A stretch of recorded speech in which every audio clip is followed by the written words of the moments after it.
how that may buy that ring or that yeah, exactly. that cloth. Yes.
Welcome everybody to the European Le Mans Series and to the season finale for 2018. It's a beautiful day in this part of Portugal. We're in the southwest corner, about 15 kilometres from the south coast and 30 k's from the Atlantic Ocean. It's a fantastic place to come and watch and be part of motorsport here. Of course, historically, well, back to 2009, the Le Mans Series first visited here. This track's only existed since 2008, so a special year that we are in, celebrating just a decade of the Algarve International Circuit. A couple of years ago, we were racing closer to Lisbon at the Estoril Circuit, but great to be on the Algarve in October, searching out some brilliant sunshine. We didn't have this yesterday, actually. It was pouring down with rain for a chunk of yesterday afternoon, but the teams are delighted to see blue sky above us. We've got 3 doses of qualifying to look forward to this afternoon. The 4 hours of the Algarve takes place tomorrow from at 12:30,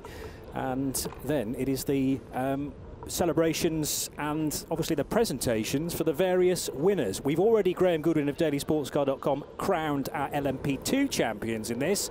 That goes to G-Drive Racing, but everything else is well and truly up for grabs. It is indeed. Good afternoon, everybody. Glorious now here at the circuit, the Algarve International Circuit.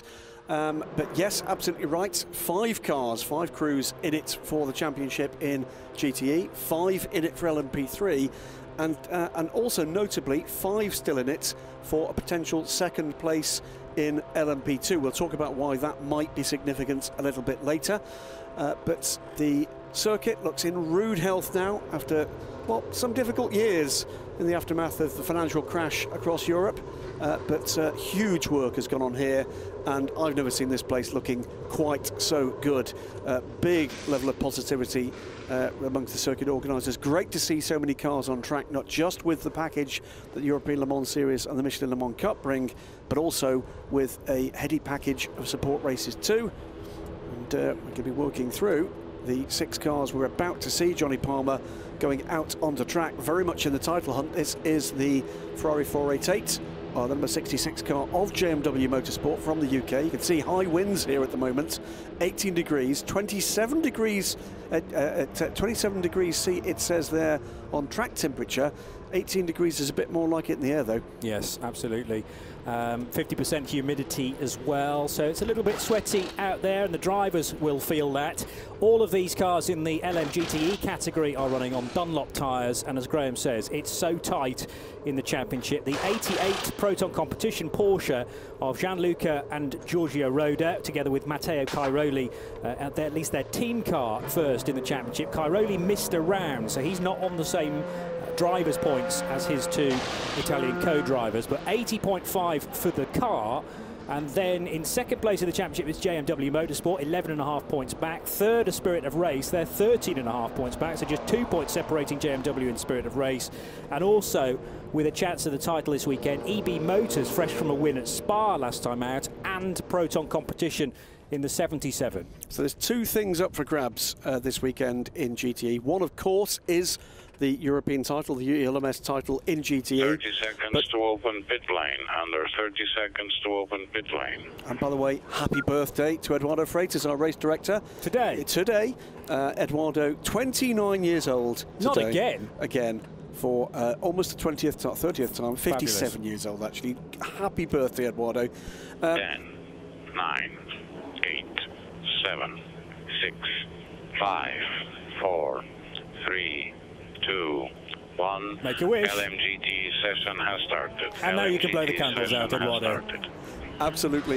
The other thing that is up for grabs here, aside from the championship, as we've got one of the cars, that like the 55 car, just not starting qualies, well, it should have done there, but underway now, is second place in GTE. That's important because the winners and second place teams in GTE attract an auto entry for the Le Mans 24 Hours. We've already had one GT team confirmed for that honour in this package, but that is for the Michelin Le Mans Cup. We'll see those cars later, with Kessel Racing going to be taking up their first ever entry at Le Mans in 2019 under their own name. They have actually had Le Mans winning success with Scuderia Corsa as a support team. Kessel Racing from Switzerland will be going to Le Mans courtesy of a title win in GT3 in the Michelin Le Mans Cup. But this is all about points gaps, championships, second place in the championships. There is a lot up for grabs, not just in the next, 9 minutes, but of course over 4 hours tomorrow. Spa, if you were around for that event, you will know that did not go to plan because of the weather. We didn't get to half distance, so therefore only half points were awarded. And that means when we get to the later classes in this qualifying afternoon, LMP3 and LMP2, I mean, some crews are on 0.25 and 0.75 of points. We haven't quite got that complication in GTE. Half points to deal with, yes, but it's probably better if we deal with gaps. And we'll talk more about the point situation tomorrow, to be honest. Qualifying is all about going quickly on a single lap. 10 minutes then for the teams to get their teeth into. It's really not much time at all. And the Porsche has looked the stronger chassis this year, I think it's fair to say. The season-long entries have seen 3 Porsches and 3 Ferraris up against each other, and of the 5 pole positions, 4 of them have gone the way of the German brand, and only 1 to the prancing horse. That was a JMW Motorsport pole position a little earlier on in the year, in the 66. But we'll see how things go around this unique track. I mean, it's a terrific setting, first of all, but then the gradient change is just bonkers here, isn't it? It's great fun, and some wonderful viewing positions, not least from the tower that sits in the middle of the circuit. You access that underneath the paddock, through a tunnel underneath the track, and then up. We'll get, I'm sure, a shot of that later. You can watch that from the very top of the tower and get a view. There's the tower just in shot there. There you go. You can view from the top there. Something like, I reckon, about 80% of the track visible from up there. Yeah. Wonderful viewing place. And in the weather we've now got, just about a perfect autumn's day here. A great place to come motor racing. On Twitter already, we've got people asking about this place. Miggins Motorsports, Miggins M Sport on Twitter, asking, do we recommend a visit? Hell yes. And come back with us next year for the European Le Mans Series and Le Mans Cup, because we are due back here at the Algarve International Circuit. And, well, we can avoid the rain we had yesterday. It's a splendid place to watch motorsport. Yeah, and if you don't like it really, really hot, October's a good visit because there's still a lot of warmth. If you're based perhaps further north in Europe, then you'll be seeking out some sunshine, yeah, and it's, you know, early to mid-20s, but not into the 30s, so you can happily wear shorts and t-shirt and still be comfortable. 50% humidity today, that's about right, to be honest, for this time of year. So first time actually logged goes to Andrea Bertolini, though he is edged from the top immediately by both Matt Griffin and Ricardo Pera. So it's Matt Griffin aboard the Spirit of Race 55 car as the top, 1:43.422. Then we got Ricardo Pera in the EB Motors number 80 Porsche. Andrea Bertolini is at the wheel of the number 83 Krone Racing car. JMW Motorsport go to the top with Miguel Mulliner now, 1:43.378, 44 thousandths of a second quicker than Matt Griffin, and it is Dennis Olsen and Matteo Caroli aboard the 77 and 88 Proton competition Porsches respectively. 5 minutes and 45 seconds left. But Caroli's just pitted, and I wonder why that is, because he hasn't got time really to be able to do that. There's still the opportunity to come back out again. They're switching the Dunlop tyres. This admittedly out of vision, but we've got so many different screens in our little commentary booth. We can tell you about stuff that you can't necessarily see. And here it is, in fact, the 88 car then getting new tyres all round. Championship leader, of course, and Matteo Caroli, standout talent and must have a full factory Porsche contract in his near future. Porsche junior driver and has been sparkling aboard these cars all year. Ricardo Pera scored his first international GT racing pole position at Monza, if I recall correctly, Johnny, aboard this. Well, in fact, it was the previous car the team ran. They were running until Le Mans with a loaner car from the Proton competition team. This is the new car for EB Motors, same kind of car, and another team, as indeed is Krone Racing, coming in for a stop. So Mulliner from Griffin, from Olsen, from Pera, and Bertolini, all of those cars have actually set a single flying lap. No track limits as yet. Maybe you know, maybe the race director's having his birthday off. It might be, yeah. Not looking at any screens or the corners as well. You have to tell everybody where the sort of renowned place on the circuit is for track limits, because I've got several bulletins in front of me, many of which do refer to cars from, well, Christian Reed actually, I think that was. Yes, it was, constantly abusing the track limits, but it doesn't tell me which corner. Turn 1 has been typically a problem. As you'll recall, I wasn't here for this race last year. No. But turn 16, the final turn, get it wrong there. And as was it Graf Racing found out last year, it can be very tricky indeed. Yes. As the car sweep out wide, and I believe turn 8 may well be another area of concern too. It is a very challenging circuit, this, particularly for cars like this with low aerodynamic grip, relatively speaking, or mechanical grip. The teams are changing tyres, going out again. 3 minutes 26 seconds to go. Dennis Olsen puts the 77 car to the top of the timing and scoring, and by a chunk, 3/10 of a second now, the 77 from Miguel Mulliner, who's just leaving now, having swapped tyres on the JMW Motorsport 66. This single point for qualifying could be critical here. Yeah. This is about the championship, but it's also about second place in the championship. Only 44 thousandths of a second separating Miguel Mulliner and Matt Griffin, by the way, in their Ferraris, 66 from 55, and they were the two quickest cars before Dennis Olsen went through in the 77 Porsche. That was the car very badly damaged at Spa, you may remember, after it was assaulted into the bus stop and then came back across the track to collide with another car. And that's all stemmed from a strange line from the number 26, I seem to remember, into the chicane at the end of the lap at Spa. Absolutely. I think only the 77 has stayed out the pits here. Everybody else has been in, changed the Dunlop tyres. It's a spec tyres for Dunlop in this class this season once again, and have come back out with 2 minutes left on the clock. They will all get the chance to have at least one flying lap. Matteo Caroli, though, is going very quickly indeed, and it looks to me to be set with a clear track ahead of him, and if he makes no errors, or does he? Yes, that's Pera. That's Pera. Now, did Pera have a moment there? It looks like he was recovering from a half spin or a full loop, quite possibly. No yellow flag shown, so 77 Dennis Olsen now does pit.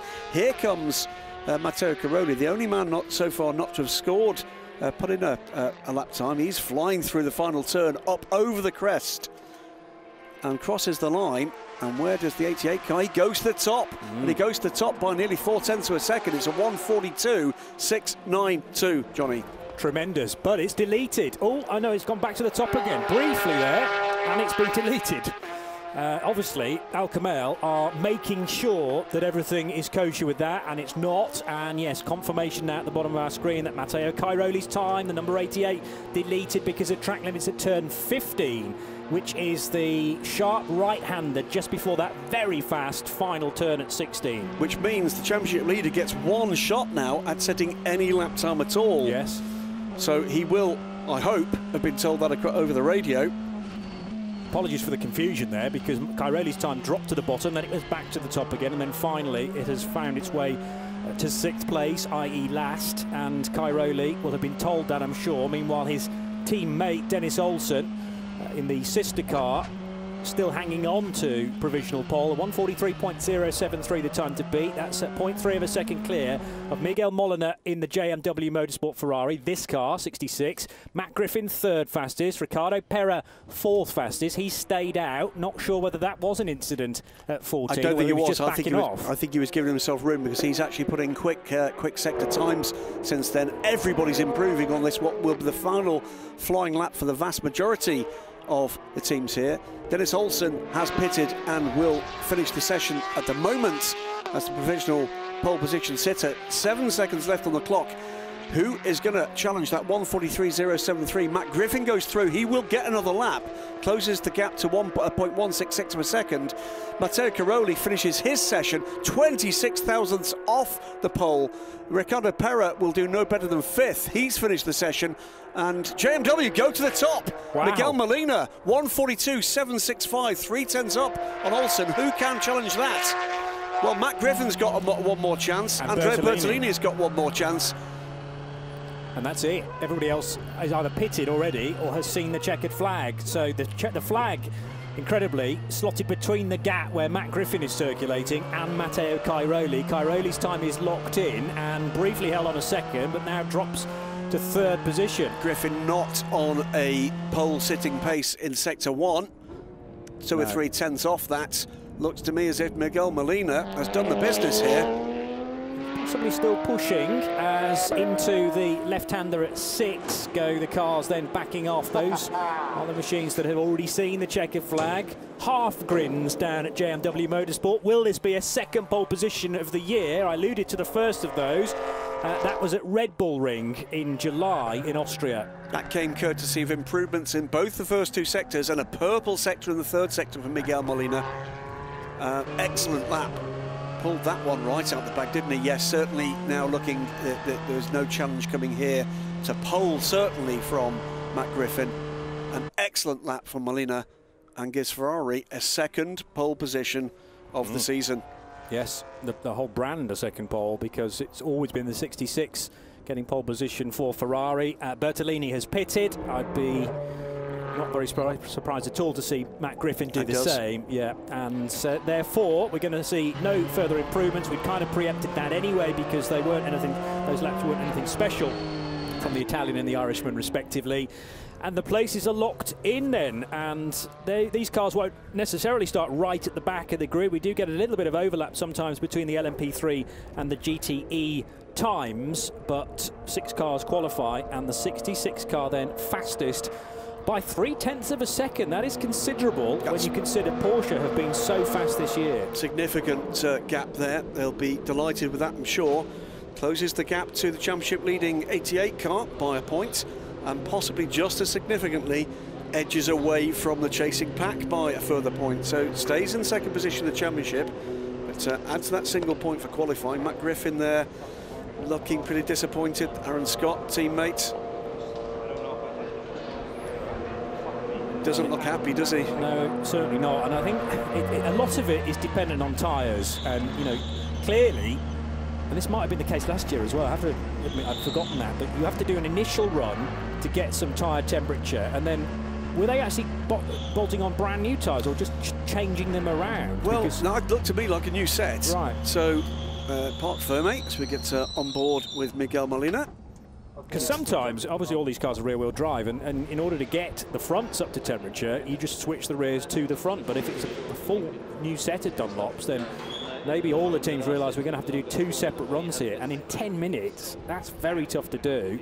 And it means you've got 2 incredibly small windows to get it right. And I think, you know, Cairoli put in his best lap, but it turned out to be illegal because he went off the track, and then just didn't have the pace again to set a better time. But here is confirmation then. Miguel Mulliner and JMW Motorsport, every credit to the crew as well for doing the tyre strategy perfectly. The Spaniard, an awesome time, a 142.765. Then the 2 Proton competition Porsches. It's the championship leader, though, 3rd on the GTE grid. They were very close indeed on times, 0.3 of a second slower, though, than the 66's time. Then it was 55 ahead of 80 and 83. So the car that's not in the championship battle, Krone Racing, will start from the back of the field. There it is, being wheeled backwards into its garage. But the other 5 cars ahead of it, all embroiled in this championship battle. And it's no clearer for me, but Ferrari with bragging rights at least overnight. And of course they do get a point for that as well, making the championship battle even tighter going into Sunday afternoon. LMP3 is about to be unleashed onto this 4.6 kilometre circuit, 2.9 miles, and we will find out in a moment which drivers are at the wheel of which cars. But the number 15 machine, the first we catch a glimpse of, that is apt because they are the championship leaders. RLR M Sport, John Ferrano, Joop van Uitert and Rob Garofal, currently on 67.5 points. They lead, therefore, the 360 Racing crew by 14 points. 360 Racing with just the 2 drivers again this weekend, Terence Woodward and Ross Kaiser. 3rd in the championship, Tony Wells, Garrett Grist and Matt Bell for United Autosports in their number 3 car. 4th are Euro International, and in 5th place, with a very outside chance of nicking the championship, Kuba Schmichowski and Martin Hipper for inter-Europol competition. Absolutely right. So this is all going to be about just what tactics do the championship leading crew take into the race tomorrow. A comfortable lead, but not an insurmountable one. They've been certainly one of the quality crews in any class in the championship so far, the series so far, Johnny. But they come here with that cushion. But they, I'm sure, will not want to sit in those laurels. They'll make that decision about how conservative they want to be at some point, I would have guessed, in the second half of the race tomorrow. For now, they'll want to put that car on pole and edge themselves away just a little more. Well, the span of points from 1st down to 5th in the championship, 22.25, I make it. So even with an extra point for this pole position, it's still going to be 5 teams to potentially win the championship tomorrow. And it's going to fall to both you and I to try and keep a kind of eye on how things are going over the 4 hours tomorrow. Well, that'll be fun. What we know about this championship, it's such a short season for starters, slightly longer with the addition of that 6th race, but it does tend to set up real drama at this final event, doesn't it? Yeah, oh yeah. And you know, Portugal has made its own, its own in the last few years with first Estoril and now second visit in the modern era for the ELMS here at the Algarve International Circuit in Portimão. Number 8 car, that is the DKR Engineering car. They've had something an up and down season, difficulties getting together a stable crew, and not in the championship hunt here at United Autosports. Yeah, so the 3 car is still in the championship fight. The 2 car sadly not, but it's the same driving lineup in the number 2 as we had at Spa. So Australian driver Scott Andrews again joining John Falb. And the number 9 car, which is the AT Racing machine, has shown real pace. They've had, of course, a bit of some fluidity in the professional driving front. Jean Clary wasn't the last 2 races I think we had aboard that car. That's right. But Mikkel Jensen back aboard the car. BMW junior driver now has been spectacular in these cars when he's had the chance to do it. This, though, is the championship leading car. Uitert along the side. It will be Joop van Uitert at the wheel of the car, I believe, for this session. And they're championship leaders because of a good, consistent run. There's the one blot on the copybook, which is an 11th place finish at Monza, but otherwise 2 wins, one at Ricard at the start of the year and one at Red Bull Ring. A second place last time out at Spa in that bizarre race that was flagged very early, and sixth place at Silverstone. So, you know, it's not been kind of a run without fault, but they've just got their heads above everybody else. The next car in the championship hunt is the number 6 machine from 360 Racing. Absolutely. And they've had a fine season, good consistency coming after a season or two where they've struggled for that. Yeah. But it's shown the benefits. They're right there in the hunt. Still waiting for that win. Might be this weekend. You never know. A couple of just one second place and a third position last time out. So RLR and Cool Racing. We can see the 4-car here. 2 teams that have already confirmed their step up. Here's a third with into Europol. That's 3 teams that will be stepping up to LMP2. And in fact, the Cool Racing Orica is here in the paddock. Right, so that's the LMP3. It's about to go out onto track, but we first of all need to get some reaction from the GTE session. Miguel Mulliner, fastest. He's talking now to Charlie George in the pit lane. Miguel, congratulations. Second pole position of the season for you guys and an important championship point. Yeah, for sure. Everything, it counts. So we knew that it would be difficult, but the first step, it was always thinking in the qualifying to get this extra point. And today we scored already 1 point. That's really important. Now I think the pressure is on the Porsche guys. We need to do our race. We are starting from the pole. It's always easier to start there. So I think we have a really good car, especially for the race. And my teammates are also ready for fighting tomorrow, and we will give everything until the last lap. So we won 2 races this year in the last lap, so we will push until the end. We'll look forward to it. Thank you. Thank you. Miguel Mulliner, driver of the number 66 JMW Motorsport Ferrari, and they're now just 10.5 points then off the championship leaders. A mention to Liam Griffin and Alex McDowell as well, who are the Spaniards' teammates. It's knitted very well indeed, a very new look to JMW Motorsport. Cars on track though now in the LMP3 session. Points, championships, 2019 prospects for both pro and amateur drivers to come here. Lots of decisions being made, some of them here this weekend, some of them you will read about in the coming days.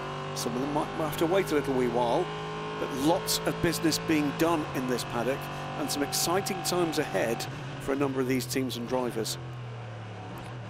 So most cars are heading out. We've still got, what, 4 in the pit lane, but they'll be probably in the queue. The 2 United Autosports cars, 2 and 3. It's Scott Andrews and Matt Bell doing the driving in this session. Antonin Borger driving for Cool Racing. In the number 6 360 Racing entry, Ross Kaiser. Alex Capadia for Ecuria Cost Nielsen, that's car 7. In 8, it's Marvin Klein in the DKR engineering machine. Mikkel Jensen back with AT Racing this weekend, replacing Jan Clary, as Graham's already mentioned. Also, Daniel Pronenko in the Nefis by Speed Factory car, just leaving the pit lane. It is Ponzio in the Oregon team machine, number 10, Giorgio Montini in Euro Internationals, number 11, and Luca Di Marchi in the sister car. In the Inter-Europol machines, 13 and 14, Kuba Śmiechowski and Moritz Müller-Crepon. Jot van Utrecht, as predicted by Gooders, is at the wheel of number 15 car. Francesco Draconi for BHK Motorsport, that's car 16. Mathieu Lehay. Now these guys are the qualification specialists. 3 poles already to the name of Ultimate. And here is the car now, the Norma, number 17. They're going to be favourites, I'm sure, for another pole position. Plenty of cars out there to stop them. Nathan Biel for M Racing, car number 18. And the young man, Luca Legere, the Swiss, at the wheel of number 19. Yeah, lots of potential pace on offer here. Ultimates suffered that DNF from pole position at Spa. Tricky conditions there, and that dropped them out of the championship race, I'm afraid, but that car looks fantastic. Switched this year to the Norma chassis, and this driver trio will not be finishing their season here. They'll be going out to Asia with Panis Bartes competition in LMP2, old style LMP2, for a further 4 races before we get back round to 2019, and a little bit of news to come on what they intend to do later this week. Everybody now looking for options and budgets and you name it. It's a very healthy marketplace though here in the European Le Mans Series. the experiment that has been the Le Mans Cup is paying off in terms of providing new talent, in terms of teams and drivers and sponsors into this, and lots of movement in the paddock between all the available elements, almost all of it good, through, down the hill and down towards that crest along the start-finish straight comes Mathieu Lehay, and he will post a 1:40.776 is the first offer in what is now a 6.5 minutes remaining qualifying session, and these times are going to come very quickly indeed. That's is a good first offer, almost 2 seconds up on Matt Bell. Good for Nutet, 1.3 seconds down on Mathieu Lehay's first offer. Who is going to challenge that time? Well, as I say, 3 pole positions already for the 17 this year. The other cars to be on pole. Oh, and a spin for Mathieu Lehay. That's a rare sight, and he loops it very quickly, and a car has to go off the track in avoidance. That looked a bit like Joop van Uitert's car, but I only caught a glimpse of it. Across the line goes the 19, Luca Legere, now quickest, a 1:40.715 for the M Racing YMR car, and Mathieu Lehay starts another lap, but obviously there's no improvement there. Now, where on earth was that spin late on in the lap? Because he's just gone across. No, that was the next lap, so it's in the first sector, in fact. Big lock-up as well, by the way, there for the number 3 United Autosports car, Matt Bell. So that cost the 17 car 12 seconds, has utterly ruined this lap. It is 61 thousandths of a second, by the way, the gap between the 2 leading Normas, the M Racing YMR number 19, Lucas Legere, for ahead of Mathieu Lehay. 1:40.715, plays 1:40.776, and it's then almost a full second back to Alex Capardia. News about Alex and his plans a little later in this broadcast as well. Going to be doing some commentary with me, I think, in a couple of weeks' time. Is he? Yeah. Fingers in lots of pies, as Alex. Excellent. But obviously the priority is driving rather than working with yours truly. Although that'll be a highlight for me. 5th place for the Euro International car of Giorgio Montini. Then it's Marvin Klein for DKR Engineering. We wish Marvin's teammate Miguel Mulliner all the best, because he had a monster shunt earlier on today in one of the practice sessions. And unlikely we're here to race now this weekend. But it was a big one, turn 1, and red flag for the session. Yeah, and did an awful lot of damage to the barriers as well, that you can see from this shot, from the onboard shot. So the Michelin Le Mans Cup free practice session came to a halt, was flagged just beyond half distance, in fact. So it's 19 from 17, 7, 2 and 4 are the top 5. That is M Racing YMR, Ultimate Cool Racing. Kyrikos Nielsen just shuffled back down by Cool Racing to 4th there. Then the number 2 United Autosports car, Scott Andrews, on the back of that first win for the Falb Andrews combo last time out, in the mix. But there's a chunk of distance between the leading Normas, with Mathieu Lehay actually now getting down to business, putting in a purple sector in sector 1 here in pursuit of the time of Lucas Legere. It won't take much to overhaul that in time terms, but it's a mighty lap that's going to be required.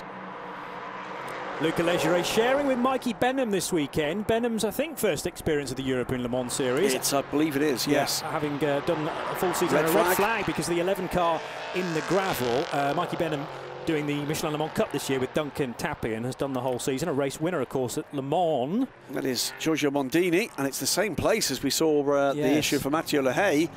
So we can identify it now. No, it's somewhere in the middle sector. It may well be out of turn 5, actually, onto the straight down towards turn 6. It's exactly where it is. Yeah. It's turn 5 exit, and on driver's right, red flag comes out, the clock is stopped. So that gives us, Johnny, a moment to draw a bit of breath. Yes, much needed, as the number 2 car comes down pit lane, and that car is currently 7th fastest, with Scott Andrews at the wheel. And at the moment, well, championship leaders will be reasonably happy with this. Of course, they'd like to be the top of the timesheets, but what they can be content with is it's not any of their immediate competitors that are there. So with 3 minutes and 21 seconds on the clock, and the clock has stopped, by the way, they're going to get one more lap, aren't they? They are. An out lap and a quick one, and there'll be no more time for anything else. 2 more Normas working their way around the normally very fast turn 16.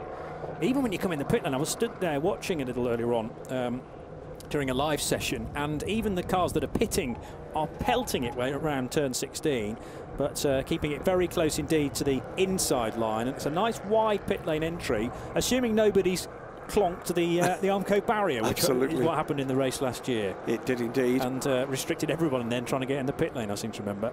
So the order, you can see on the screen there, 19 from 17, M Racing Weimar from Ultimate. That will be, well, let's roll it out one more time. Bitter gall for Mathieu Lehay, just 61 thousandths off, and he was on a really quick lap as that red flag came out, as that robbed them the opportunity to score a pole position. After that, we get into the first of the Ligiers, the AT racing car with Mikkel Jensen. But that, well, it improved just before the red flag came out, just about a quarter of a second back, with the DKR car, Marvin Klein, 4/10ths back from the provisional pole sitter, Antonin Borger, then Alex Kapadia. All those cars under a second off the pole position before we get into the ones that aren't. A moment while we've got it, by the way, Alex Kapadia, after this race, will be, well, just giving it a bit of a rest on the racing fronts for a number of very, very good reasons, and a moment to just applaud him for his contribution over the last couple of years to this championship, bringing through a number of drivers that he's coached, Ross Warburton, John Ferrano amongst them, and a great contributor to a number of teams. This is not a retirement, by the way. This is both happy family reasons, and I'll leave him to make his own announcements on that, but also business reasons. It's been a tricky year in the business where he makes his money. You see again there as Giorgio Montini takes a little bit of a liberty with turn 8, and it doesn't pay off, but I'm sure he will be back and racing before the end of 2019, but I don't think we're going to see Alex in the LMS from the start of the season, or the Michelin Le Mans Cup from the start of the season. One of the guys, of course, that has been featuring in both this year. We wish you well, Alex. Absolutely. And, you know, we will continue to talk. He's been a good friend to both of us through our professional endeavours. And so where are you going to be commentating with, Alex? That will be for a World Endurance Championship commentary for radio. Excellent. Later on in the year for Shanghai, in fact. Well, a man, of course, who's got experience in a whole range of endurance racing, including the Le Mans 24 Hours GT cars, LMP2 cars, LMP3 cars, and most of the contents of that gravel trap now neatly deposited on the racing line. Well, on the exit of turn 6, which nobody else will be appreciative of, I'm sure. So the car's working its way round now. Having been the cause of the red flag, we'll wait to see whether he'll be allowed to continue in the session. In fairness, he's done a good job of dumping initially what he could. Yes. Then he's done a good job of actually getting off the racing line, so I will apologise to Giorgio Montini. I suppose he had to get through the corner at 6 somehow. He did. And you can see a great shot there, though. It shows the rise and fall of this track. And it's not just one not a rise and one not a fall. It's a roller coaster of a track. Yeah, well, as you exit 5, you've got a significant uphill climb. You can't see anything like turn 6, which is over the rise. The guys in the tower to your left certainly can. You plummet downhill then into 6, and it's tricky into that corner because, of course, downhill braking, particularly if we get a little bit of moisture tomorrow, very tricky indeed. And then, as you say, the roller coaster properly starts. Stand by for a short notice to restart the session. Downhill through 10, 11 and 12 are slightly further uphill, then down again into 13. And the bit I really like, you get a good view of from the press centre here. We will start the session in less than 30 seconds. It will be a short call. Is the return leg from 14 to 15, where they almost go along the top of a shelf. Session starts at 14:57, 15 in 7, 5, 4, 3, 2, 1. Pit exit is back to green. Pit exit is back to green. No time wasted here. Green flag, 3 minutes 15 seconds to go, and every single one of these cars will want to get round and start one more attempt at a pole position for the final race of the European Le Mans Series for 2018 here at the Algarve International Circuit in now sunny Portimão. Mercifully, it was biblical downpour time yesterday. Yeah, certainly. And we had passing showers earlier on this morning, but it's turned into a beautiful day. The one car that will not resume in this session is the number 11 that brought out the red flag. Too much work required on that car, and it's being wheeled into the Euro International garage. There it is as I speak. but 17 other cars are circulating. And at the moment, Luca Legere, the 17-year-old Swiss for M Racing YMR, has pole position, but only by 61 thousandths of a second from this car, Mathieu Lehay for Ultimate. Is this where the threat is going to come from? I think he was on track to actually beat that time when the red flag came out. It was a purple first sector. He was pretty much on the pace for the second as well. But will Mathieu Lehay decide discretion is the better part of valour at this point? We know, they know, we've seen vividly from some of the lack of lappery from some of these teams in the free practice sessions that tyres are going to be a determining factor here. Most of the teams were here earlier this week to test. They know all about this, and they restricted their running for a goodly proportion of the weekend so far to look after their tyre stocks for the race to come. 1.5 minutes to go, and away we go with the first quick lappery of what will be the last punches in this season. It's a possibility, you know, Johnny, that one or two of those cars might just squeeze a final lap. Yes, that had crossed my mind. Well, the first in the queue... off, I think. And that was a big lock-up, big lock-up. The first car it'll be from the 3. The lock-up was therefore from Matt Bell in car number 3. Well, he's 14th fastest so far, so reason to push on for the man from the northeast of England.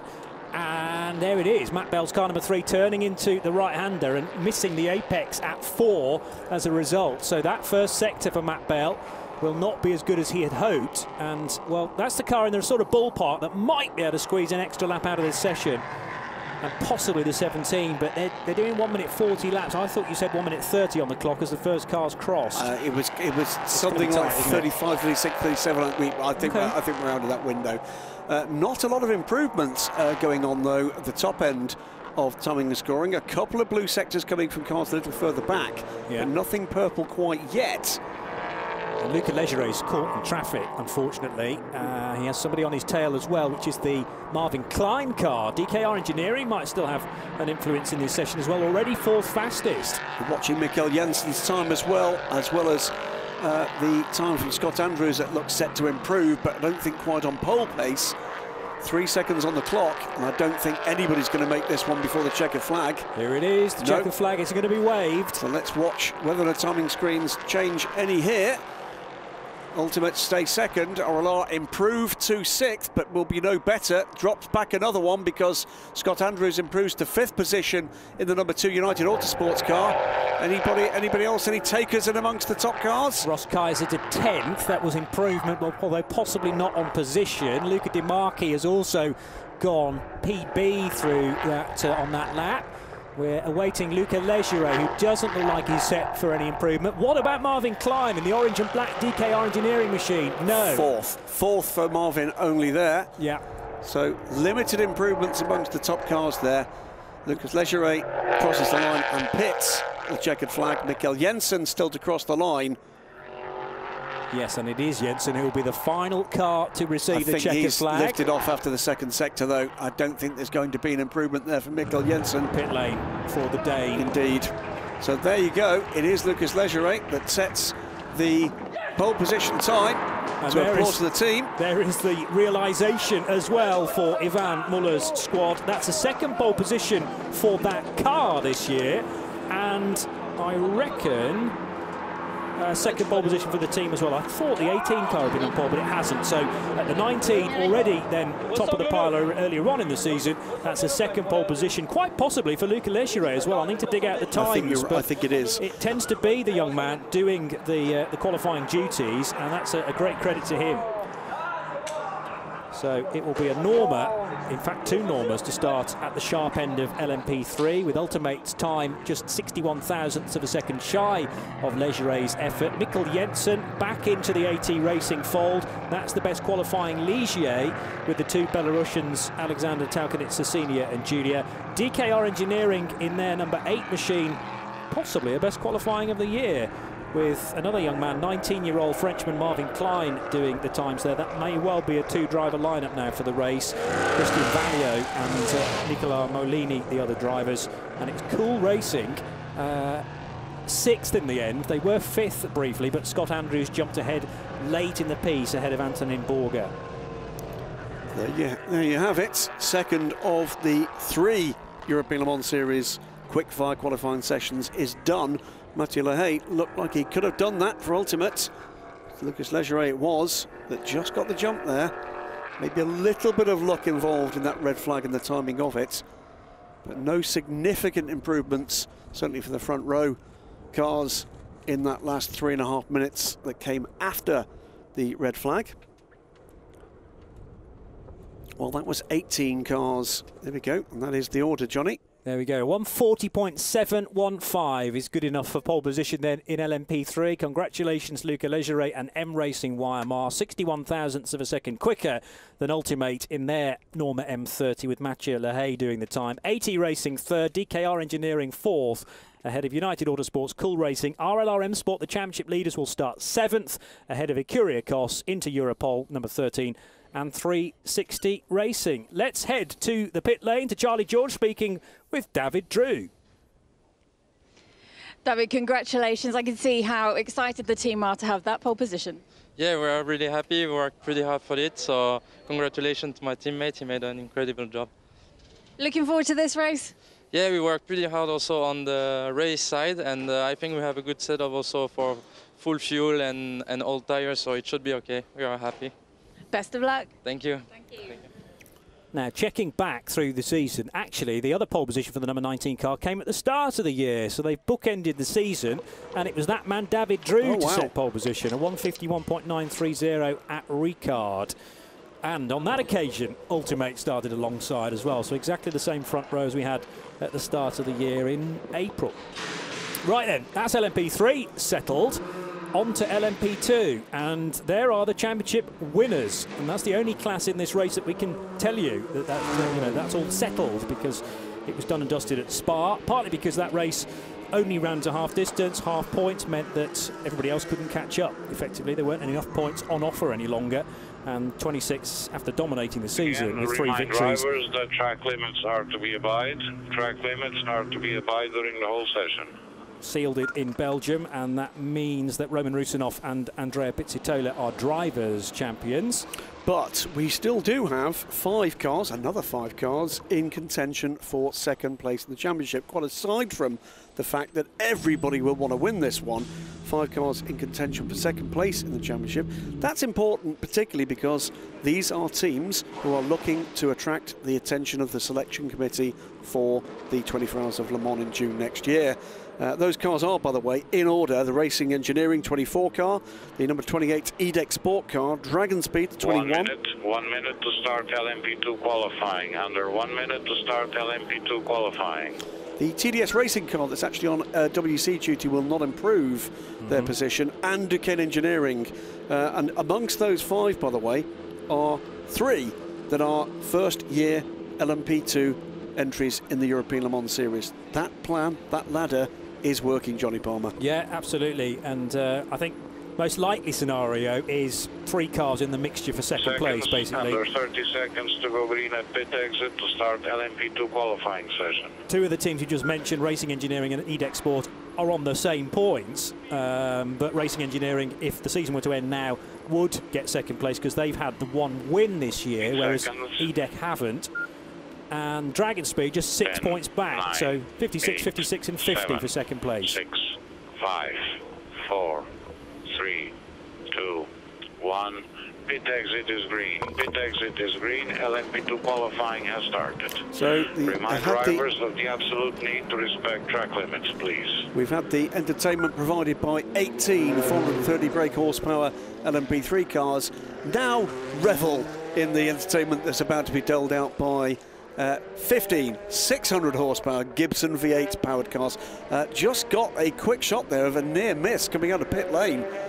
One of the cars didn't seem to get running that well. Just got a shot of it. Did someone have to take the grass and avoidance though? I think they did. So out of the pit lane into turn 1, you mean? Just about there. Yeah, okay. Interesting. We may well be able to see that again in a moment or two. Here comes the Racing Engineering car, number 24, which is the entry from Spain. And not quite a home race, therefore. They will have a home race next year, of course, because the ELMS goes to Barcelona in July of 2019. But at their home race, in terms of team, Algarve Pro Racing, with a couple of cars entered, the number 30 and the 31. Already on the pace, the 24. This is still an out lap, though, remember, for Ollie Pla, trying to get some heat into the Dunlop tyres for this racing engineering machine. And that, of course, aside from the competition between chassis, there is also a tyre battle in this class as well. Aboard the cars, we can tell you, 21 Dragon Speed in the hands of Nicolas Lapierre. Another hometown hero, if you like, Felipe Albuquerque. In the number 22, United Autosports Ligier, now on Michelin's, of course. Panis Barthez field Will Stevens, ex-Formula 1 driver in the 23 Ligier, again on Michelin's. Ollie Pla in the Racing Engineering 24 Orica. Algarve Pro's all-gentleman drivers squad in the 25 Ligier. Tak-Sung Kim is aboard that car. G-Drive Racing have pitted, I think, again. Roman Rusinov shown aboard that car. IDEX Sports 28, Paul of Chatin. Nico Jamin is in the Duquesne Engineering 29. Orica, the 30. AVF by Adrian Valles. Dallara is with Alex Chavez. Ryan Cullen goes aboard the 31 APR Rebellion Racing Orica. United second car, Will Owen in the 32 Ligier. Graf Racing, Alexander Jueño aboard the 39 car. The second G-Drive car in the hands of James Allen, the number 40 car, also operated by Graf Racing. Setelar Villorbe, of course, puts in Felipe Nasler in the 47 Dallara, and finally the number 49 High-Class Racing Dallara is in the hands of Anders Fjordbach. Yes, and you mentioned Filipe Albuquerque, obviously Portuguese, comes from Coimbra, a city quite a bit north of here. It's about 400 kilometres from home, but this is definitely his home race. Estoril, though, is a little quicker, a track we were racing at just 2 seasons ago.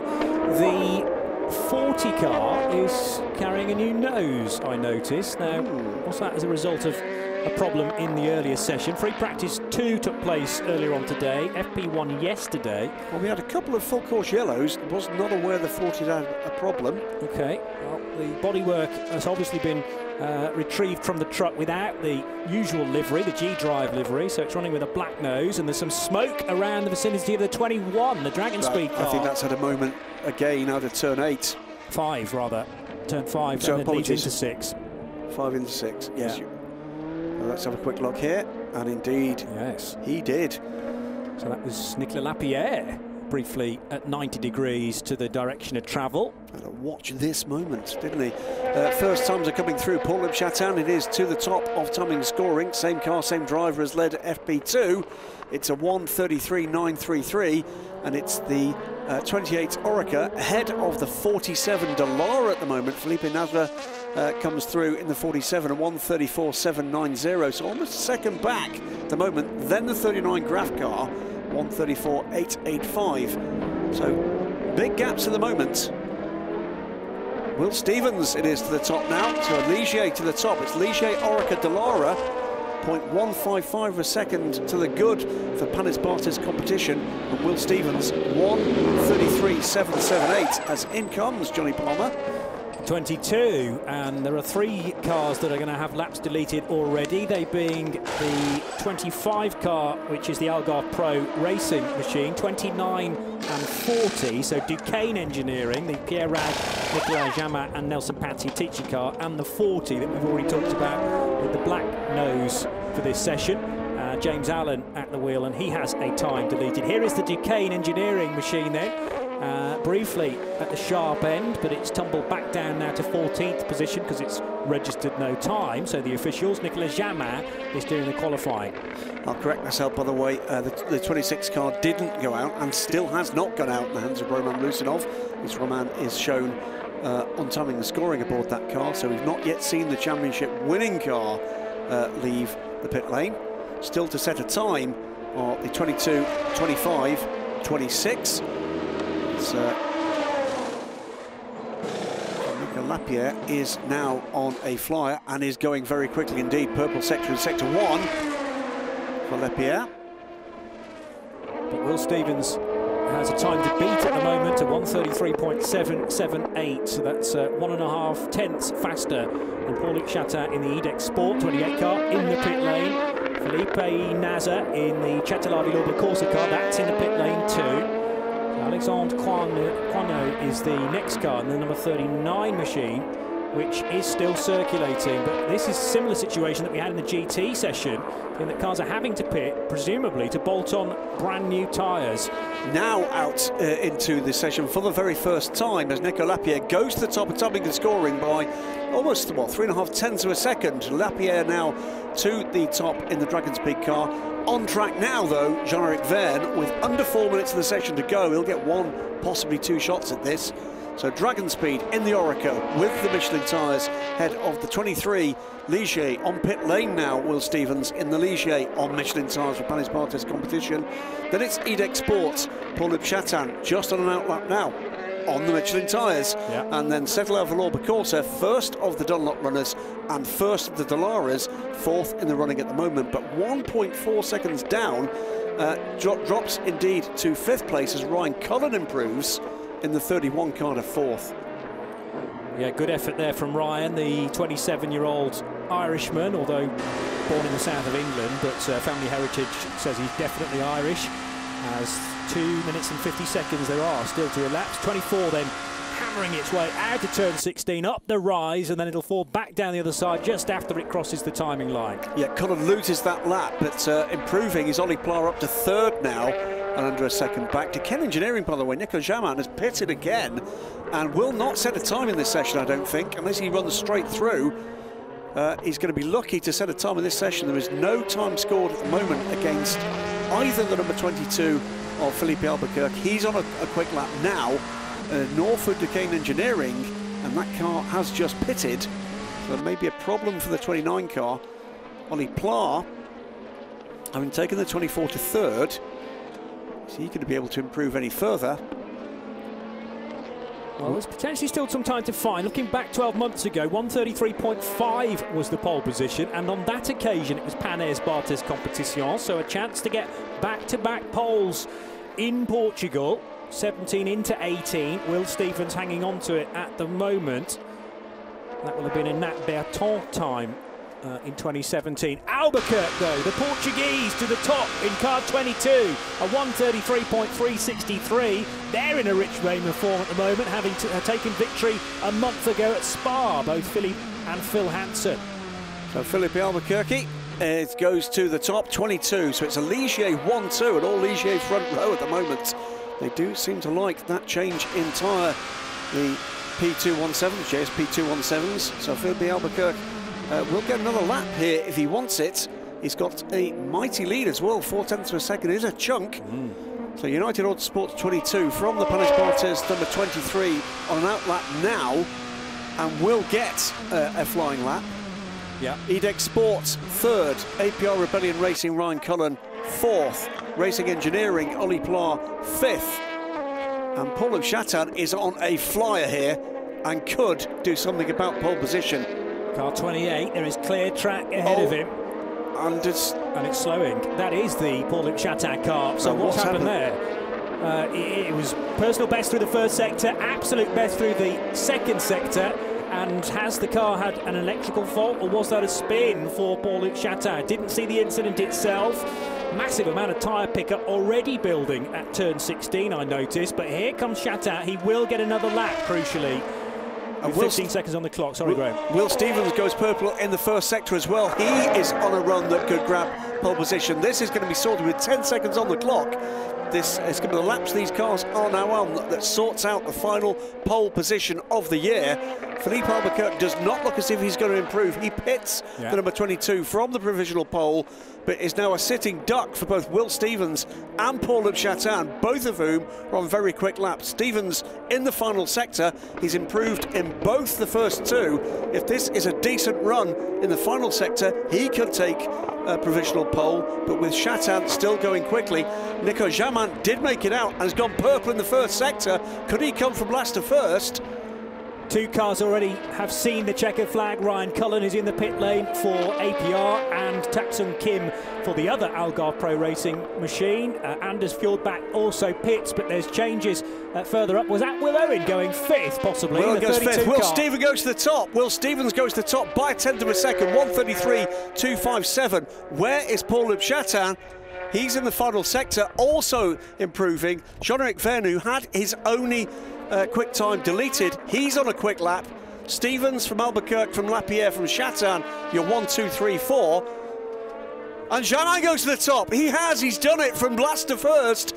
Incredible. By half a tenth, 1:33.197. Paul-Loup Chatin coming through the final corner now and about to go across the line. What can he do? He does improve. He goes fourth in car 28, but it's not as good as Nicolas Jamin's time for Duquesne Engineering, a 1:33.197. I said we had time to find. In the end, we finished something like 0.4 of a second quicker than the pace in 2017. An awesome lap from Nicolas Jamin, and Duquesne Engineering then, with still bad memories from what happened at Red Bull Ring when their car was disqualified because of illegal fuel. Well, they're going to start at the sharp end in the 29 machine. So Nico Jamin from Will Stevens, Philippe Albuquerque and Paul-Loup Chatin, that is the top four. Jean-Eric Vergne, by the way, did put in a quick time at the end. That's no better than fifth, though, for the championship winners.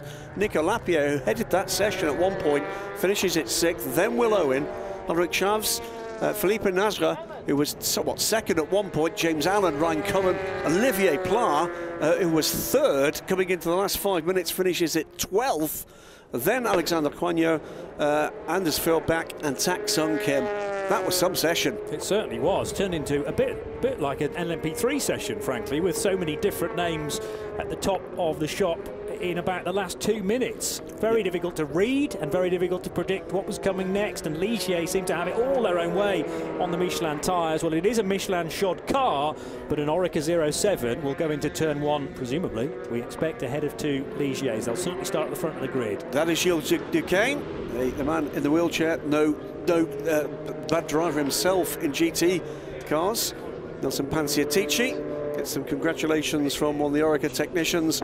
That was a great qualifying session. That was the qualifying equivalent of a bar brawl. Absolutely fantastic. 1:33.197 it took to take that away from Will Stevens. He'll be gutted with that, I'm sure. Didn't look like the Duquesne Engineering car had the time to do it. We were writing off the whole challenge, just over 2 minutes before the end of the session, and Nico Jamin pulls that right out the bag. Masterful stuff. Yeah, from the 22-year-old, he shares with Nelson Panciatici and Pierre Rag in the all-French lineup for the French squad, of course, and that's a first pole position of the year for Duquesne Engineering. It's a fourth pole for Michelin this year out of 6. That is the mark of the step up they've taken in terms of the battle here. The top 4 cars on the grid for tomorrow's race are all Michelin shod cars, I should say. Duquesne then with a 1:33.197, just 60 thousandths of a second faster than Panis Bartis competition and Will Stevens' time. United Autosports Spa-Francorchamps winners a month ago. Philippe Albuquerque and Phil Hansen will start from 3rd position ahead of the EDEX Sport car, and then it was the 26 machine in 5th, the best of the Dunlop tired cars. Need to get some reaction from a cut and thrust session, so let's head to the pit lane and to Charlie George right now. Well, Pierre, you weren't in the car, but I can see you're very happy with that pole position, as are the rest of the team. Yes, for sure. Nico did a fantastic job for the last race. The first pole position for the team, for the first year of the team. Duquesne is very nice for all the guys, so we are very, very happy. What are the goals for the race? For sure, it's to fight for the podium. We lose podium in the Red Bull Ring, and all the race we are fighting for the podium, so now we want one and maybe the first one. Good luck. Good luck, thanks. So there is Pierre Rag and Nicolas Jamin in the car, as he referred to, Nelson Panciatici. That's always been a strong lineup. Jamin is the gold, Panciatici the platinum, and the man we just heard from is the silver, an element that you have to have in your LMP2 driving lineup. Brilliant stuff. Well, if that's a sign of things to come for tomorrow's finale, we are in for a stormer. And remember, it's a jam-packed day here for Sunday at Portimão with the Michelin Le Mans Cup race in the morning. And then at 12:30, the final ELMS race of the season. So thanks to Graham Goodwin from Johnny Palmer here in Portugal. It's bye-bye for now.